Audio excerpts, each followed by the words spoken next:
Wilhelm. Anjir, baru juga mulai duar aja. Parah.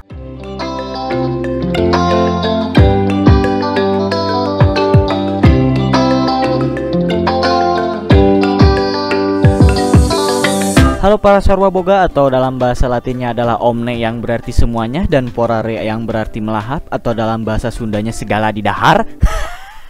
Masih terjebak di rumah dan krisis kota. Aduh, sama saya juga. Oke, tanpa basa-basi, kali ini saya akan merangkum sebuah alur cerita yang terinspirasi dari kisah nyata, di mana pasukan Jerman yang sudah kalah perang dijadikan tawanan dan disuruh membersihkan ranjau yang berjumlah hampir 45.000 di pantai barat Denmark. Anjing, bayangkan 45.000, misalnya itu dari pantai Pangandaran sampai Batu Karas gitu ya. Ketika Anda lagi jalan-jalan dan kok drag joke sih anjing. Oke, inilah dia, Land of Mine. Let's go.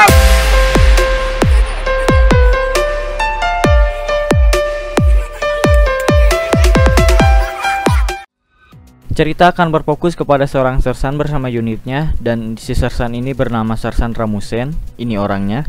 Beliau merupakan sersan kepala di Angkatan Darat Denmark dan sangat membenci nasi.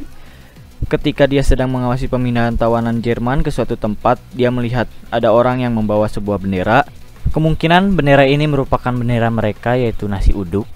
Ya, yang benderanya gitu X ya. Dalar kuning bor. Karena si sersan sangat membenci sekali nasi yang sudah menjajah tanah airnya, dengan semangat 45 dia pun membogem habis-habisan prajurit tadi. Anjing, motor dasar. Gini nih, punya rumah dekat jalan teh, jadi ada motor ngoeng, kedenger gitu mic-nya teh. Aduh, ya sudahlah, lanjut. Dikarenakan prajurit tadi membawa bendera Jerman, jadi si sersan pun membogem habis-habisan prajurit tadi. And his name is John C. Anjing, John Cena. Setelah dia puas menghajar prajurit tadi, lalu ia pergi ke pantai yang dipenuhi oleh ranjau yang tadi disebutin bahwa terdapat 45.000 jumlahnya. Lalu ia memberikan tanda di mana tempat yang terdapat ranjau. Film pun dimulai. Under Senat, yang artinya saya ganteng. Di camp tahanan Denmark, bisa kita lihat ada orang yang sedang membriefing atau memberikan arahan kepada tahanan Jerman. Orang itu bernama Kapten Ibe Jensen. Gimana sih? Nggak tahu. Ini orangnya, dia mengatakan bahwa para tahanan akan ditugaskan untuk menonaktifkan ranjau di sepanjang pantai barat Denmark. Dan dia juga berkata tidak akan ada ampun bagi para tahanan. Bisa kita rasakan betapa bencinya mereka terhadap Jerman, ya bukan tanpa alasan sih mereka membenci Jerman, apalagi kan Om Hitler mau nyapu bersih beberapa etnis yang ada di Eropa. Kok malah bahas ginian sih? Oke, lanjut. Setelah itu dia pun mengawasi bagaimana para tahanan melakukan pelatihan penjinakan ranjau. Satu persatu dari mereka pun masuk dan berhasil. Perlu dijelaskan bahwa ranjau di sini merupakan ranjau asli, bukan KW super seperti Supreme kalian. Apa sih anjing? Nah, sialnya orang ini kita sebut saja Asepon Udinese melakukan kesalahan dan terjadilah. Pengen sih. Anjir, sayang, udah masih muda, masih ganteng seperti saya. Malah modar. Oke, jadi mengapa tadi si Kapten EB ini seperti keras banget ngelatihnya? Ya, soalnya efeknya gini. Coba kalau itu di tempat terbuka, udah pada ngapung itu anjing orang-orang. Setelah kejadian itu pun, beberapa tahanan dikirim ke Sersan Ramusen untuk dijadikan unit penjinak bom di pantai barat. Dan akhirnya kita bisa tahu nama-nama dari mereka, yaitu ada Sebastian, bukan mantan Cowboy Junior pastinya, Helmut, Ludwig, Rudolf, dan yang lainnya. Dan perlu kalian ketahui, 4 nama yang saya sebutin tadi merupakan nama penting. Kenapa begitu? Kita lihat saja nanti. Dan jika kalian ingin sedikit jump scare, boleh. Anjir, jujur pertama kali pas nonton ini saya kaget banget gitu. Anjir, ini aki-aki udah bau tanah masih aja marah-marah. Oke, lanjut. Setelah sesi berkenalan, sersan pun langsung membawa mereka ke pantai dan menjelaskan kepada mereka tempat-tempat mana saja yang tertanam oleh ranjau tersebut. Sersan pun memberitahu kepada mereka untuk menjinakkan ranjau yang jumlahnya 45.000 tadi dan dijanjikan pulang ke rumah mereka yang ada di Dutch. Gimana sih spellingnya, kan lumayan kalau bisa bahasa Jerman, adsense-nya bisa banyak. Lanjut. Dan sersan juga ngomat-omatkan jika salah satu dari mereka mencoba kabur maka akan ditembak mati. Para tahanan yang usianya masih dibilang di bawah umur pasti mereka merasa ketakutan dengan apa yang dibilang oleh si Sersan tadi. Meskipun dengan rasa takut Sien modar, mereka pun melakukan tugas mereka untuk menjinakkan ranjau. Dengan sangat hati-hati mereka bekerja, karena sedikit kesalahan saja mereka bisa berakhir seperti si Asep tadi. Sore pun tiba, mereka pun disuruh tidur oleh Sersan Rasmussen. Bisa kita tebak aktivitas mereka semua ini diatur oleh Sersan Rasmussen. Mulai dari bangun tidur, berak, masak indomie, colai, semua pun diatur oleh Sersan. Kenapa sih cuman nyebut Rasmussen jadi Rasmussen loh, jadi balai lol anjir. Susah gitu, kenapa ya? Keesokan paginya mereka seperti biasa melakukan pekerjaan berbahaya, yaitu menjinakkan ranjau. Ya walaupun lelah jiwa raga, akan tetapi semangat untuk pulang ke rumah tetap menjadikan mereka tetap semangat untuk melakukan pekerjaan itu. Karena mereka tidak makan selama 2 hari, mereka pun menyuruh Sebastian untuk meminta makanan kepada Sersan. Akan tetapi Sersan tidak peduli akan keadaan mereka. Dan meskipun ada yang mati, si Sersan pun tidak akan peduli. Oh, begitukah Ki? Kita lihat saja nanti. Ya, karena kebencian Sersan kepada Jerman lah penyebab Sersan sangat membenci prajurit Jerman. Istilahnya mah dia teh udah kenyanyarian gitu. Kenyanyarian, ya kalian tahu kenyanyarian itu kayak sudah tersakiti gitu. Lebih dari mantan gitu, anjing kok mantan. Hingga di saat malam tiba, karena Helmut tidak bisa menahan rasa lapar, dia pun malah keluar untuk mencari makanan. Esok hari beberapa orang pun mulai tidak sehat, dimulai dari Ernst ya pokoknya Ernst, gak bisa spellingnya. Ia memberitahukan kepada Sersan bahwa ia sedang sakit. Dan Wilhelm yang sedang menjinakkan ranjau mulai muntah-muntahan, yang menyebabkan ranjau yang sedang ia jinakkan menjadi meledak. Duel. Wilhelm! Pada akhirnya dia pun terluka parah yang mengakibatkan lengannya hancur dan dibawa ke rumah sakit militer yang ada di kamp tahanan tadi. Dan saat Sersan menanyai mereka apa yang terjadi, Helmut pun mengaku salah dan makanan yang ia bawa ternyata merupakan pakan ternak. Anjing, dikira kuda gitu, makan ternak gitu, goblok. Dan sesudah itu pun sepertinya si Sersan ini mulai kasihan kepada mereka. Nah kan, kelihatan kan, nggak bisa bohong lu bro. Aki ya. Esoknya ia pun pergi menuju camp untuk mengambil beberapa makanan untuk para tahanan. Para tahanan yang baru bangun tidur pun dibuat kaget karena melihat makanan yang dibagikan Sersan tadi. Apakah ini mimpi? Kemudian mereka pun membagi makanan itu dengan adil dan sangat menikmati makanan mereka. Aduh, jadi pengen ninyuh Indomie, udah ini langsung aja. Dan setelah beres sarapan, mereka pun kembali ke tugas masing-masing untuk menjinakkan ranjau. Dan udah gak kerasa mereka ngelakuin ini udah berhari-hari dan banyak banget ranjau yang udah mereka kumpulin. Ya kalau saya mungkin tuh ranjaunya mau dijadiin petasan buat jailin orang.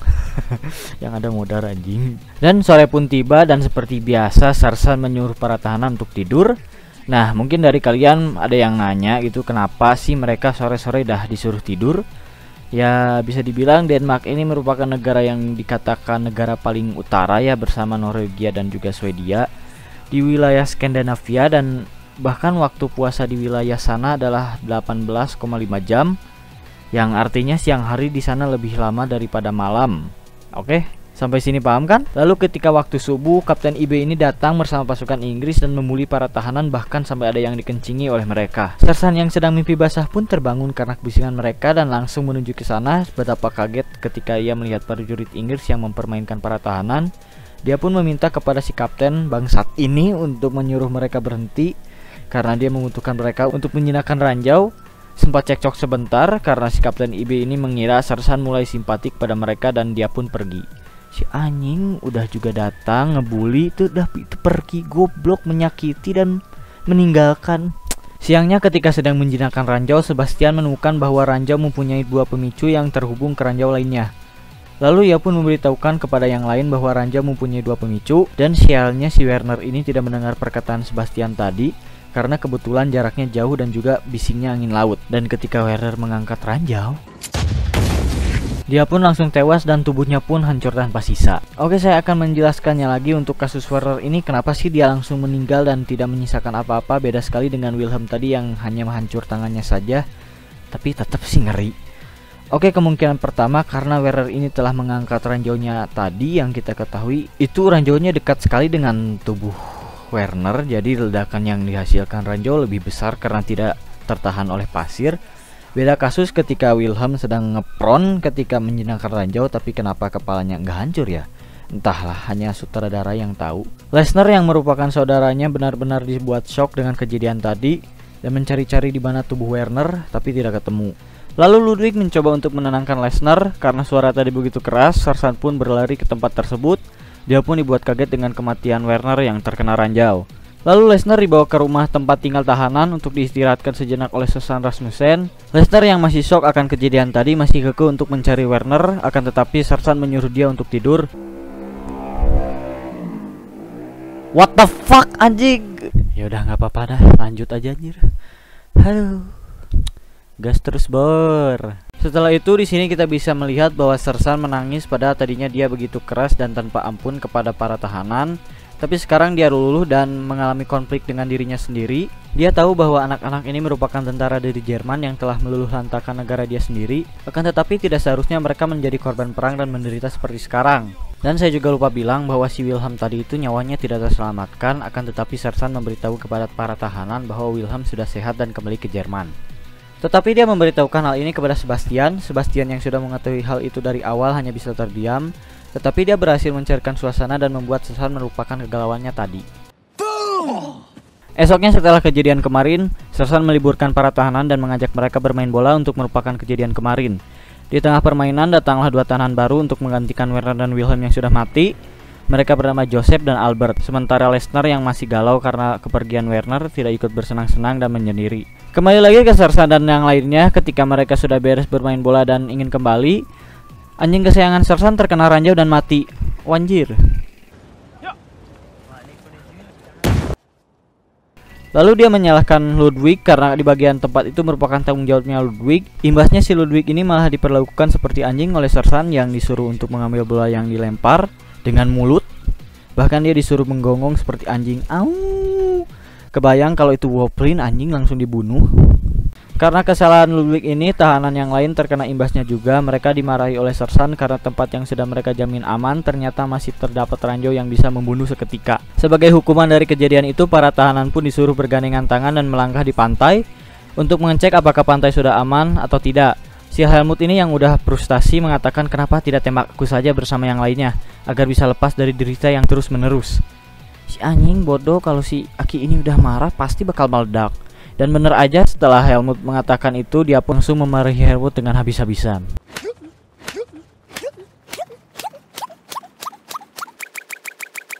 Esoknya ketika hari masih pagi, si ibu tuan tanah di tempat itu meminta tolong kepada para tahanan karena ternyata anaknya berada di kawasan ranjau. Para tahanan pun berlari ke pantai. Dengan cepat mereka pun bergerak menuju anak tersebut.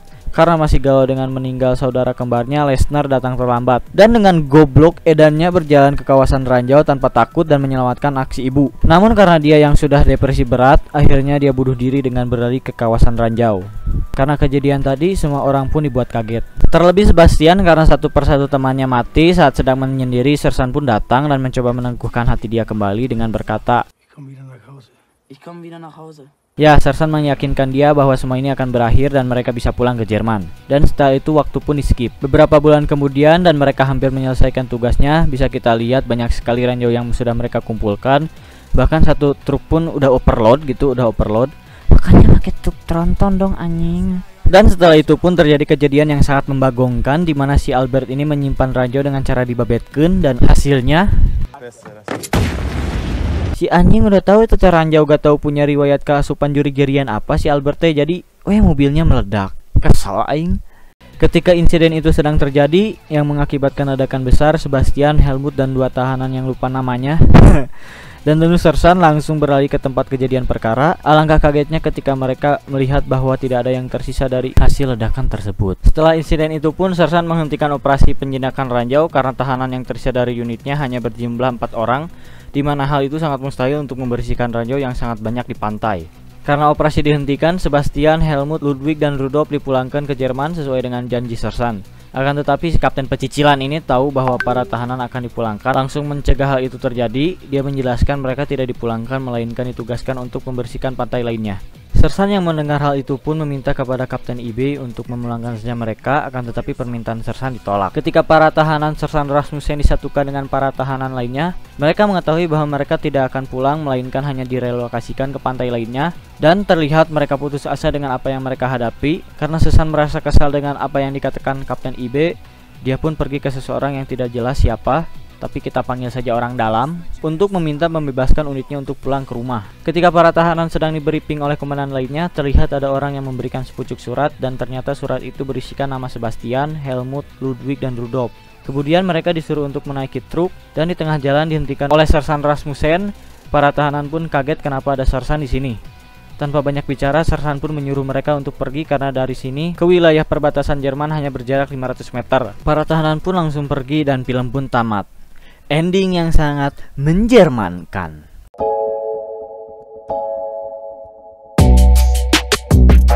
Kesimpulan dari film ini, janganlah ikut ke Perang Dunia Kedua.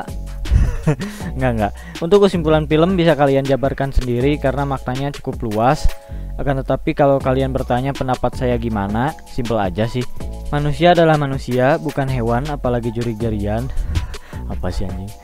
Oke, buat kalian jangan lupa klik like dan subscribe. Dan jangan lupa komen karena saya sangat perlu feedback dari kalian, apa yang kurang dan apa yang harus dilakukan selanjutnya. Boleh request film di bawah, oke? Aduh. Saya beserta para tahanan mengucapkan terima kasih dan salam Sulna.